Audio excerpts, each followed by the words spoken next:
오늘은 그 성령의 9가지 열매 중 충성, 온유, 절제를 주제로 좀 나누고자 합니다. 여러분, 성령의 열매는 하나의 열매예요. 그러니까 성령의 열매는 하나지만 9가지의 맛을 냅니다. 그러니까 하나의 열매인 이 성령의 열매는 우리가 편의상으로 나누었어요. 첫째는 우리와 하나님의 관계에서 살펴볼 수 있는 이 사랑, 희락, 화평. 둘째는 우리와 다른 사람들의 관계에서 살펴볼 수 있는 오래 참음, 자비, 양선. 지난 시간에 우리 나눴습니다. 셋째가 우리 자신의 이 내적 관계에서 살펴볼 수 있는 충성, 온유, 절제예요. 오늘은 우리 자신의 내적 관계에서 살펴볼 수 있는 이 충성, 온유, 절제를 좀 주제로 하겠습니다. 여러분, 신앙인에게 있어서 현재 하는 일보다 더 중요하게 생각해야 할 것이 있어요. 그러니까 신앙인에게 있어서 현재 무슨 일을 하고 있느냐 하는 것보다 더 중요한 것은 현재 어떤 존재인가 하는 겁니다. 왜냐하면은 일의 종류가 많잖아요. 상황에 따라 또 일의 종류도 바꿀 수가 있어요. 또 자신이 성숙한 존재인지 또 미숙한 존재인지는 쉽게 또 변경되지 않아요. 그러니까 이런 사실은 성경 말씀으로 확인이 됩니다. 사람은 외모를 보지만 하나님은 사람의 중심을 보시잖아요. 우리 사무엘상 16장 7절 내가 보는 것은 사람과 같지 아니하니 사람은 외모를 보거니와 나 여호와는 중심을 보느니라 하시더라. 그러니까 하나님은 우리가 어떤 일을 하고 있는지보다는 오직 성령으로 새롭게 되어 신실하고 의로운 존재가 되길 원하세요. 우리 에베소 4장 22절에서 24절까지 말씀. 너희는 유혹의 욕심을 따라 썩어가는 구습을 따르는 옛사람을 벗어버리고 오직 너희의 심령이 새롭게 되어 하나님을 따라 의와 진리의 거룩함으로 지으심을 받는 새 사람을 입으라. 현대사회는 개인이 어떤 일을 하는가에 따라 그 사람의 지위나 가치가 드러난다고 생각들 합니다. 그러나 보다 더 중요한 것은 사람이 어떤 인격으로 자신의 일을 하느냐는 겁니다. 그러니까 사람들은 어떤 일을 하는가에 대해 관심을 가지지만 하나님은 그것보다 어떤 마음으로 그 일을 하는가에 더 많은 관심을 가지세요. 그래서 사람은 일을 보지만 하나님은 사람을 보는 겁니다.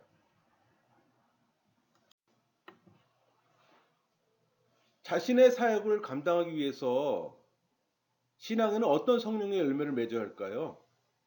물론 성령의 9가지 열매를 다 맺어야 합니다.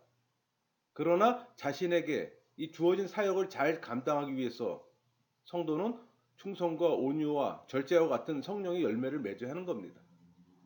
그러니까 하나님 앞에서 위대한 일을 감당했던 인물들 보세요. 그들은 온유하고 절제하며 충성을 다하는 사람이었어요. 그러니까 신앙인은 누구나 다 예수님처럼 항상 온유하고 절제하며 자신의 사역에 죽도록 충성을 해야 하는 겁니다. 충성과 온유와 이 절제의 성령의 열매를 맺음으로 자신에게 주어진 일을 잘 감당했던 예가 있습니다. 우리 애굽에서 종살이하던 이스라엘 백성을 구원한 모세는 온유함이 지면의 모든 사람보다 뛰어난 사람이었어요. 민수기에 잘 표현되어 있습니다. 민수기 12장 3절 이 사람 모세는 온유함이 지면의 모든 사람보다 더하더라. 또 가족들을 7년 기근과 환란에서 구원하고 또 큰 민족을 이루는 발판을 마련했던 그 요셉. 요셉은 참기 어려운 유혹과 또 부당한 대우에도 불구하고 또 끝까지 참아내는 절제 인물이었습니다. 창세기 39장 9절 이 집에는 나보다 큰 이가 없으며 주인이 아무것도 내게 금하지 아니하였어도 금한 것은 당신뿐이니 당신은 그의 아내임이라. 그런즉 내가 어찌 이 큰 악을 행하여 하나님께 죄를 지으리이까.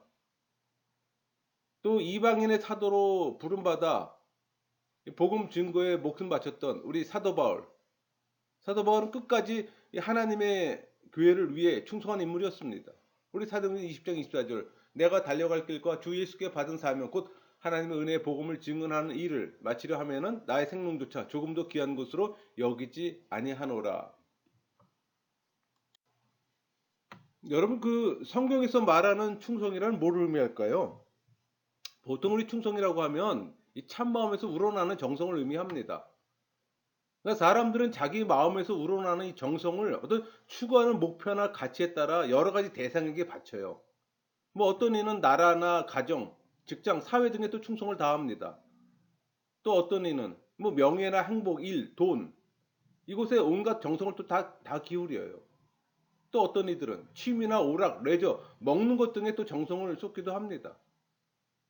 여러분 성경이 말하는 충성이란 한마디로 믿음이라고 말할 수 있어요.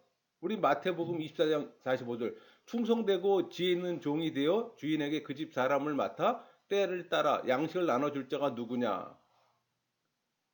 이 충성이라고 번역된 헬라어 피스토스 다른 많은 성경 구절 속에서 믿음, 프레이스로 번역됩니다. 더 나아가 충성이란 믿음을 바탕으로 한 신실한 생활의 출발점이라고 말할 수 있어요.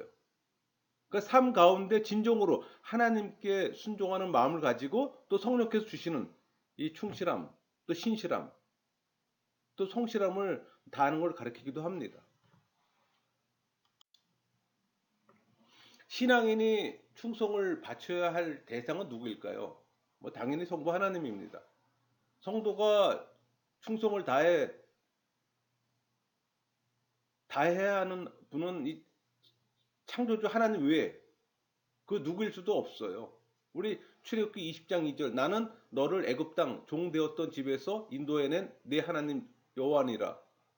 너는 나 외에는 다른 신들을 내게 두지 말라. 분명히 말씀하셨어요.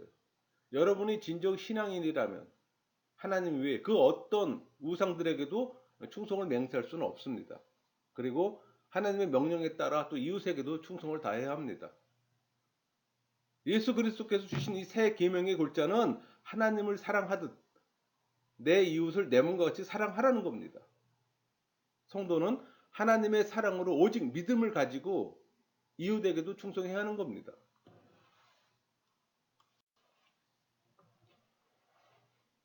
자연인으로서 이 사람이 하나님과 이웃에게 성실하게 충성을 다 바칠 수 있을까요? 결코 그럴 수 없습니다. 왜냐하면 아담이 하나님의 명령을 어기고 타락한 이후 모든 인류는 죄의 종이 되었잖아요. 스스로 하나님께 충성을 다 바칠 수 없는 영적으로 무능력한 존재가 됐어요. 따라서 모든 인간은 오히려 이 죄악으로 마음이 어두워져 하나님과 원수되어 사단에게 충성을 다하는 존재로 전락하고 만 겁니다. 그러니까 우리 주위에 온갖 이단 사설들이 난무하고 거짓 충성과 배반이 비일비재한 것이 분명한 증거라고 말할 수 있어요. 인간은 결코 하나님과 사람에게 충성을 바치는 존재가 될 수 없을까요? 그렇진 않죠. 자연인으로는 할 수 없으나 그리스도를 영접한 성도, 그러니까 성령 세례 받은 신앙인은 충성된 자가 될 수가 있어요. 왜냐하면 예수님께서 십자가를 지심으로 하나님과 우리 관계를 이어 놓으심으로 예수 그리스도를 영접함으로 또 하나님의 자녀가 된 이 신앙인들은 오직 믿음으로 죄의 문제를 해결받고 또 하나님과 이웃에게 충성을 다할 수 있는 길이 열렸기 때문입니다. 따라서 신앙인은 오직 믿음으로 충성을 다할 수 있는 겁니다. 믿음으로 하나님께 나아가 신실하게 행하는 것이 곧 하나님께 충성하는 거예요. 그러니까 믿음으로 이웃들에게 성실히 행하는 것, 그 또한 하나님께 충성하는 겁니다.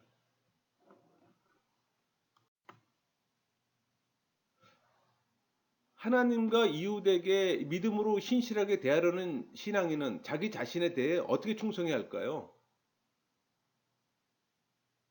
여러분 성도는 뭐 순탄할 때나 마찬가지로 또 역경에 처해 있을 때도 낙심치 말고 자신이 맡은 일을 열심히 계속함으로 충성할 수가 있습니다.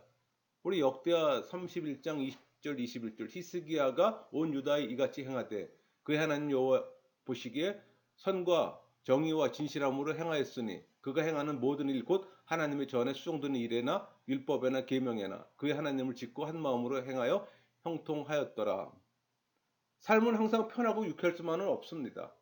뭐 슬플 때나 고난할 때가 가끔 오잖아요. 그러나 우리들이 하나님은 미쁘시다는 것과 그 미쁘심은 강한 바위와 같다는 걸 알고 있다면 우리는 언제라도 하나님을 신뢰하고 또 충성스러운 마음을 가질 수가 있어요. 그리고 우리는 이 기도와 성경 읽기와 같은 이 성도의 의무를 또 충실하게 수행해야 하는 겁니다. 그러니까 우리들은 경험적으로 이런 단순한 의무를 수행하는 것조차 어렵다는 걸 또 잘 알고 있어요. 그러나 이런 의무를 충실하게 이행하지 않으면 결코 신앙생활의 발전은 기대할 수가 없어요. 또 시험과 유혹받을 때 이 충성의 마음을 잃어버리고 매우 연약한 존재로 전락하고 마는 겁니다. 그러니까 우리들은 봉사에서도 충성을 다하지 않으면 안 돼요. 우리 마태복음 24장 45절 충성되고 지혜 있는 종이 되어 주인에게 그 집 사람들을 맡아 때를 따라 양식을 나눠줄 자는 누구냐. 그러니까 성도들은 일상생활 곧 일터나 가정에서 진실하게 충성해야 합니다. 물론 교회에서도 성실하게 최선을 다해 봉사해야 하는 거고 뭐 자신의 재능과 은사, 뭐 경험, 지혜, 물질, 시간 모든 것들을 잘 활용해 섬기고 봉사함으로 또 진실하게 충성을 다해야 하는 겁니다. 그렇다면 구체적으로 신앙에는 충성의 미덕을 어떻게 발휘할 수 있을까요? 그리스도처럼 하나님의 집 맡은 자로 자신에게 주어진 의무와 뭐 사명을 다함으로 충성할 수가 있어요. 또 모세처럼 하나님의 집 청지기로 최선을 다해 또 하나님의 명령을 충실히 또 수행함으로 충성할 수 있습니다. 또 빌레몬의 종이었던 이 오네시모처럼 과거의 잘못을 회개하고 또 상전에게 무익한 종이 아니라 유익한 종이 되음으로 또 충성할 수 있어요. 또 하나님의 자녀답게 어떤 어려움과 환란이 닥치더라도 죽기까지 맡은 바 사명과 의무를 다함으로도 충성할 수도 있습니다. 또 선한 청지기처럼 큰 일 작은 일 가리지 않고 모든 일에 항상 최선을 다함으로 충성할 수 있어요. 또 악한 종이 아니라 선한 종들처럼 상전에게 범사에 선하게 순종하고 또 기쁘게 함으로 충성을 다할 수가 있는 겁니다.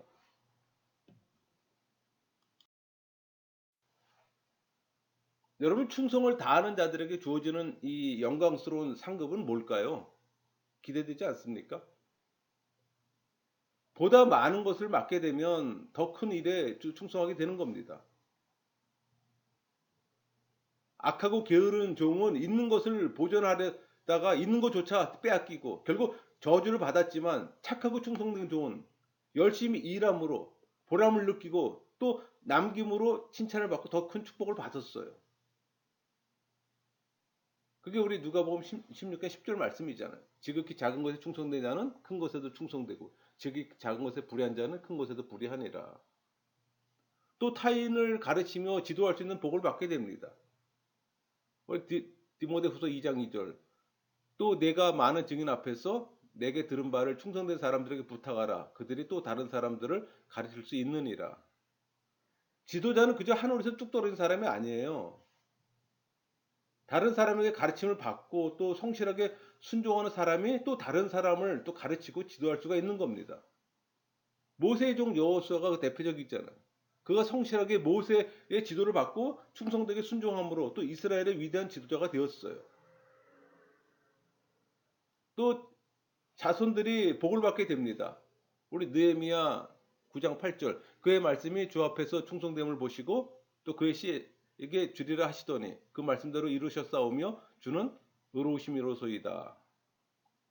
여호와 하나님께서는 아브라함의 이 마음이 충성됨을 보시고 또 그와 언약을 세웠잖아요. 또 그 백성들에게 그대로 이루어 주심으로 또 그 자손들을 축복했어요.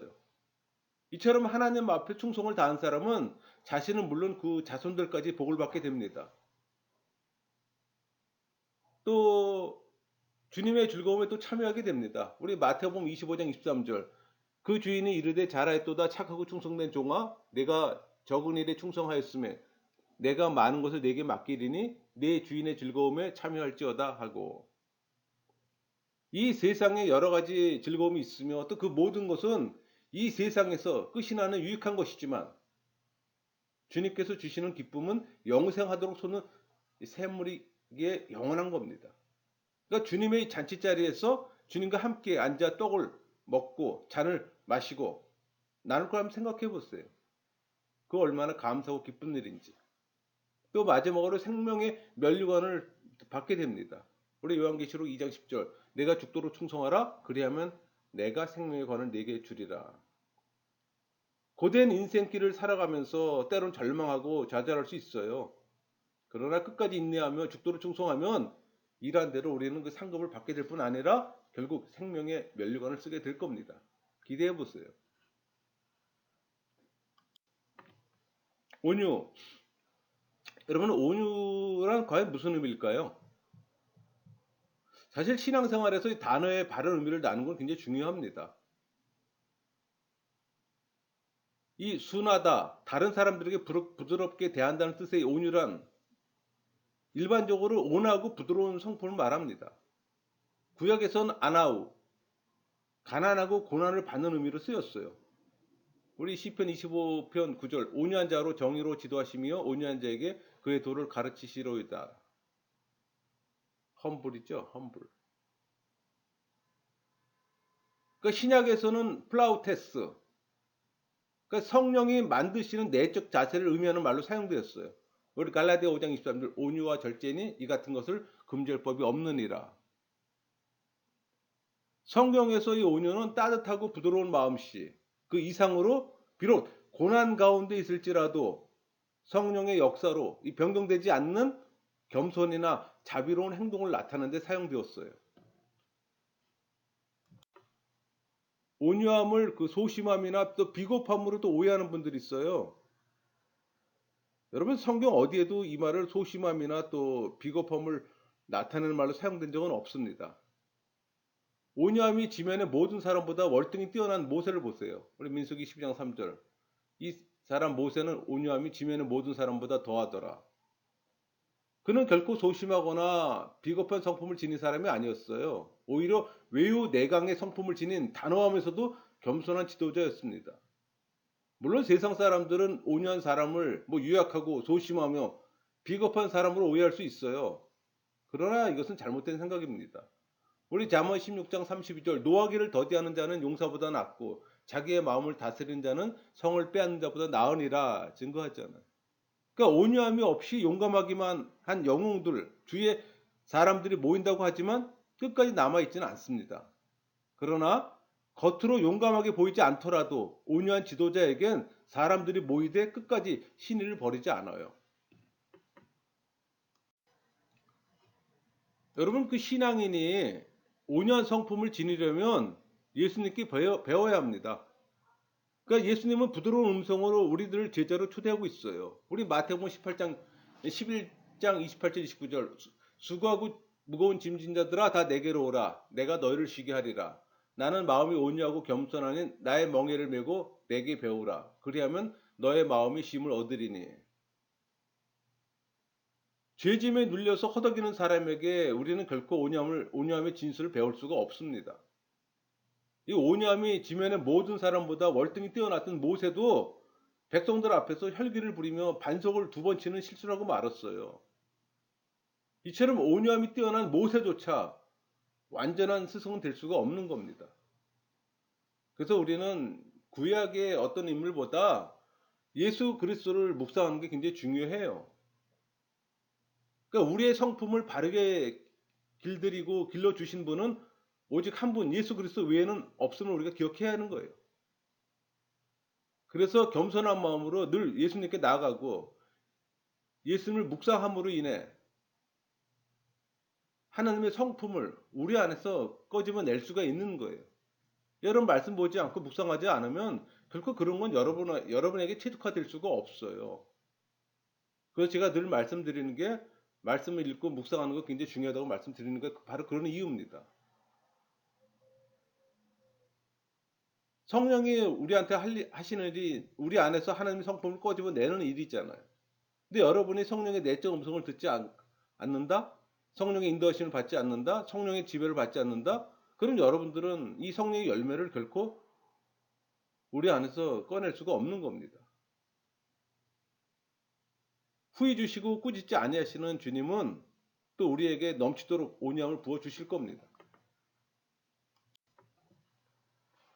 예수님으로부터 온유함을 배우기 위해서 신앙인들이 반드시 가져야 할 자세가 있어요. 겸손입니다.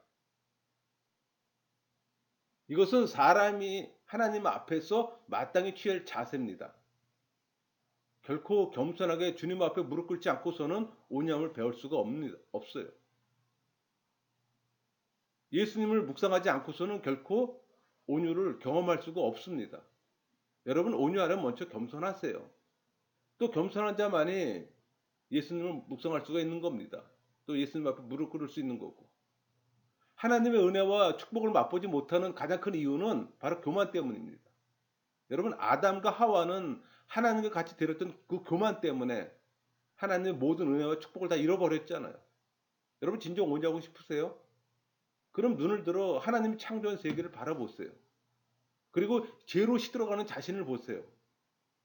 그러면 여러분은 예수님을 주님으로 고백하며 그 앞에 겸손히 무릎 꿇을 수밖에 없을 겁니다. 예수님이 없다면 우리는 아무것도 할 수 없어요. 주님과 더불어 모든 일을 하겠다고 마음을 가져야 하는 겁니다. 그래서 늘 말씀을 가까이 해야 되는 이유가 바로 그거예요. 말씀을 듣건 읽건 연구하건 묵상하건 말씀 속에 묻혀 살아야 되는 겁니다.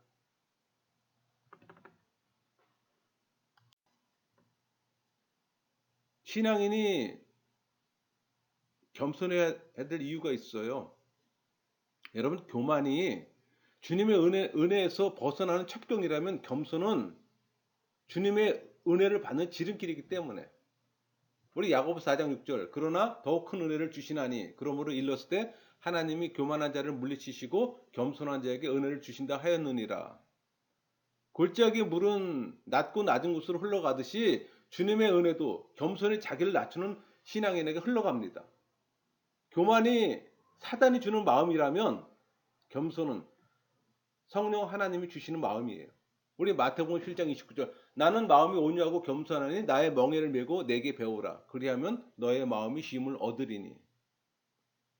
사단은 교만한 마음으로 세상을 지배하고 그 위에서 군림하려고 하나 결국 실패할 것이지만 예수님은 온유하고 겸손한 마음으로 이 세상을 사랑하되 죽기까지 섬김으로 승리하셨어요. 그러니까 교만이 사단의 본을 따르는 길이라면 겸손은 예수님의 모델을 따르는 길이기 때문에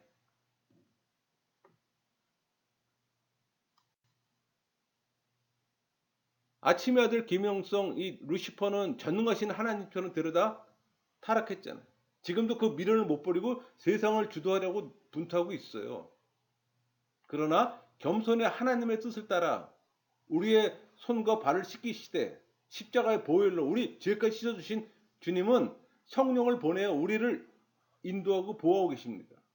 여러분, 교만은 불신자들의 특징이에요.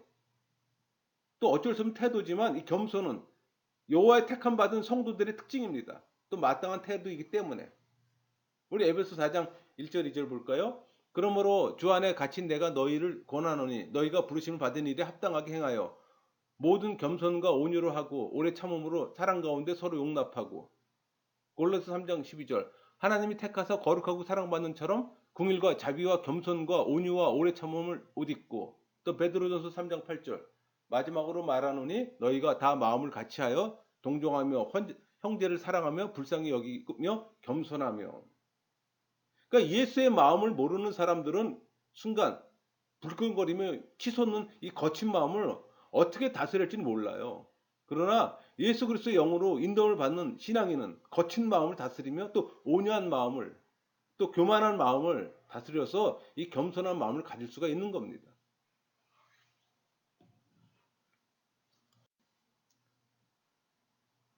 진실로 겸손하며 온유한 자가 되기 위해서는 자신을 다스려야 합니다. 그러니까 우리는 이 겟세마네 동산에서 예수님이 잡히시게 되자 이 말고의 길을 잘랐다가 예수님에게 꾸중 들었던 베드로처럼 우리의 감정이 상했을 때 불끈 일어날 수가 있습니다. 그래서는 안 되는 거예요. 우리 요한복음 18장 10절 이에 시몬 베드로가 칼을 가졌는데 그것을 빼어 대제사장의 종을 쳤어 오른편 귀를 베어버리니 그 종의 이름은 말고라. 예수께서 베드로더러 이르시되 칼을 칼집에 꽂으라. 아버지께 주신 잔을 내가 마시지 아니하겠느냐 하시니라. 또 우리는 이 디오드레베처럼 자신이 은뜸되기를 바라서는 안 되는 겁니다. 요한 3서 1장 9절 내가 두어 자를 교회에 썼으나 그들 중에 으뜸되기를 좋아하는 디오드레베가 우리를 맞아들이지 아니하니. 오히려 모든 면에서 예수 그리스도가 으뜸되기를 바라며 또 세례 요한처럼 그는 흥하여야 하겠고 나는 세어야 하리라 말씀하신 것처럼 겸손한 마음을 또 고백해야 합니다. 자신의 인기 대신 하나님의 이름을, 자신의 권위 대신 하나님의 영광을 찬양하면 그 믿음으로 자신을 다스려야 하는 거예요. 온유한 자가 받을 축복은 뭐 크게 두 가지로 볼 수 있어요. 땅의 기업과 천국의 기업입니다. 우리 마태복음 5장 5절, 온유한 자는 복이 있나니 그들이 땅을 기업으로 받을 것이며. 당장 눈에 보이는 사람들의 대우나 찬산을 받지 못할 수 있어요. 또 막강한 권력의 지휘봉을 휘두르지 못할 수도 있어요. 그러나 언젠가는 온유함으로 땅을 기업으로 받을 겁니다. 또 잠시 후에 악인은 없어질 겁니다. 그러나 시편 30편 11절, 그러나 온유한 자들은 땅을 차지하며 풍성한 화평으로 즐거워하리로다. 분명히 말씀하고 있어요. 또 천국의 기업을 받을 겁니다. 우리 시편 76편 8절 9절, 주께서 하늘에서 판결을 선포하시며 땅이 두려워 잠잠하였나니 곧 하나님이 땅의 모든 온유한 자를 구원하시려고 심판하러 일어나신 때로다. 셀라.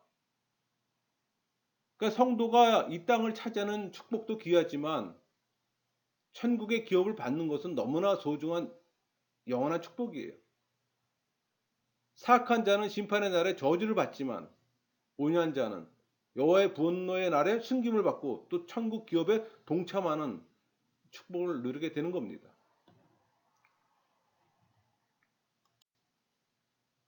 절제. 여러분, 절제는 탐욕이나 정욕 같은 인간의 욕구를 지배하고 또 자신의 생각과 행동을 조절할 수 있는 능력이에요.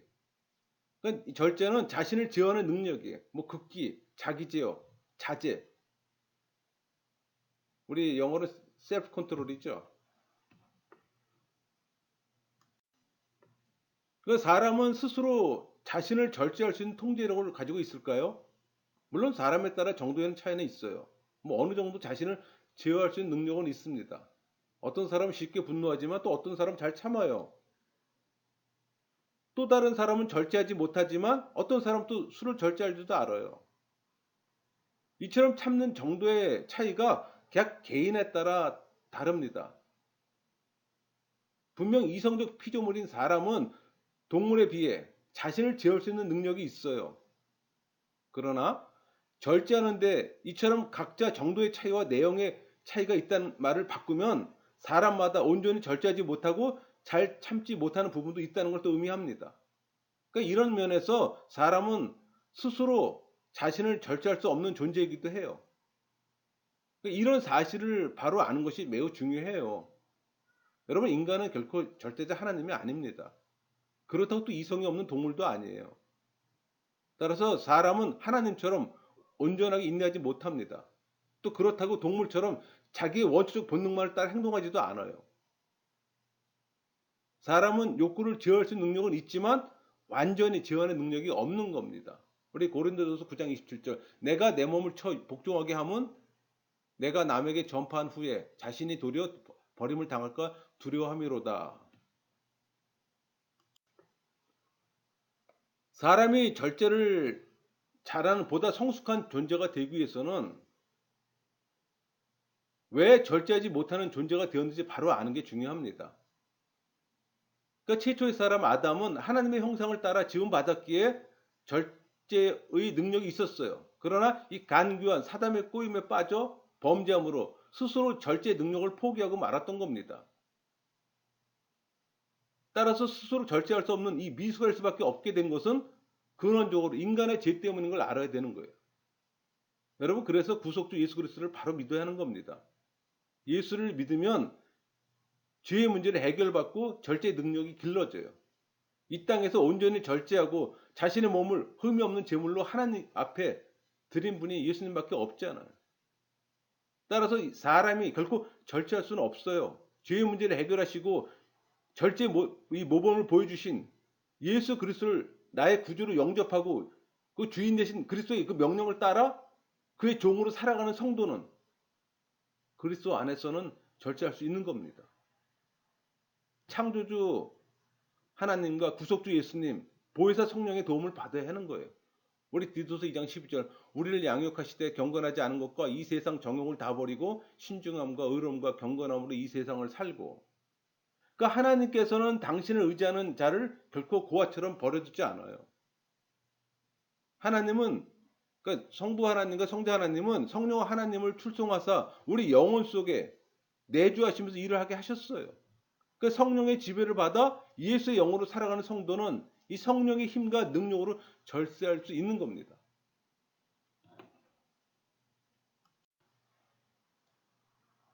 삼위일체 하나님을 믿음에도 불구하고 또 실제로 우리 신앙인들이 삶 가운데 절제 실패하는 이유가 있어요. 믿음이 연약하기 때문입니다. 하나님의 형상으로 창조된 우리 인간이 얼마나 고귀한 존재이며 또 구속주 예수 그리스도의 보혈로 정결케 된 우리가 얼마나 새로운 존재인지 마음속 깊이 깨닫지 못하고 확신하지 못하기 때문이에요. 로마서 6장 6절 우리가 알거니와 우리의 옛사람이 예수와 함께 십자가에 못 박힌 것은 죄의 몸이 죽어가는 우리가 죄에게 종노릇하지 아니하려 함이니. 어리석게도 자신의 힘이나 이 결심으로 절제하려고 무모한 시도를 합니다. 물론 훌륭한 결심은 칭찬할 만하지만 우리의 의지가 연약해 깨지기가 쉬워요. 여러분 절제는 이 성령의 열매이지만 성령을 의지해야 그 열매를 맺을 수가 있어요. 우리의 스스로의 결심으로는 패배한다는 사실 꼭 기억하세요. 성령의 지배를 받지 않으면 결코 이 절제는 우리 안에서 끄집어낼 수가 없습니다. 보혜사 성령을 따라 성도는 지혜롭게 행동해야 되는 거예요. 여러분 성령의 열매가 크면 클수록 성도는 성숙하게 됩니다. 모든 면에서 참고 절제하는 능력이 하나하나 길러지는 거예요. 이 성령의 열매를 크게 맺으면 세상의 욕망은 작아지게 되는 거예요. 반대로 성령의 열매가 작으면 상대적으로 이 세상의 욕망이 크게 보이는 겁니다. 오직 믿음으로 성령의 열매를 크게 맺어가는 여러분 모두가 되기를 진짜 간구합니다. 성령을 따라 최선 다하세요. 여러분 신앙생활 하면서 신앙인들이 절제해야 될 것들이 있어요. 대표적인 육체의 과욕입니다. 그러니까 먹고 마시는 것과 같은 이 생활 전반에 있어 절제가 필요해요. 그러니까 자신의 육체와 이 정신을 흐리게 하는 술, 담배 당연히 금해야 합니다. 또 과식도 절제해야 되는 거고. 우리 잠언 23장 2절 내가 만일 음식을 탐하는 자이거든 내 목에 칼을 둘 것이니라. 음식에 관한 절제는 또 적당한 절식이에요. 또 섹스 문제에 있어서도 절제는 무엇보다도 이 혼의 관계를 금하는 겁니다. 그러니까 결혼한 사이라도 서로 무례한 관계는 절제해야 되는 거예요. 우리 고린도서 7장 5절 서로 분방하지 말라. 여기서 이 분방하지 말라라는 의미는 부부 사이의 어떤 권리나 의무를 빼앗지 말라는 거예요. 즉 부부가 서로에 대해 가지고 있는 권리와 의무를 지키라는 겁니다. 또 복장 문제에 있어서도 적당히 절제하는 지혜로 또 성도로서의 품위를 지켜야 하는 거고. 두 번째가 정신적 습관이에요. 불친절, 험담, 자만, 질투 같은 이 불건전한 정신적 습관도 제어해야 되는 거예요. 그러니까 거친 행동이나 이 독한 말, 이 불끈거리는 성질, 또 불친절한 어떤 태도, 이런 절제는 그리스도의 성품을 닮아 또 성결한 삶을 살아가는 성도에게는 또 필요합니다. 그러니까 이런 것들을 주님 앞에 내려놓고 다스려 주기를 또 기도해야 되는 거고. 일반인들이 쉽지 않아요, 말처럼. 그래서 성령의 지배를 받게 되면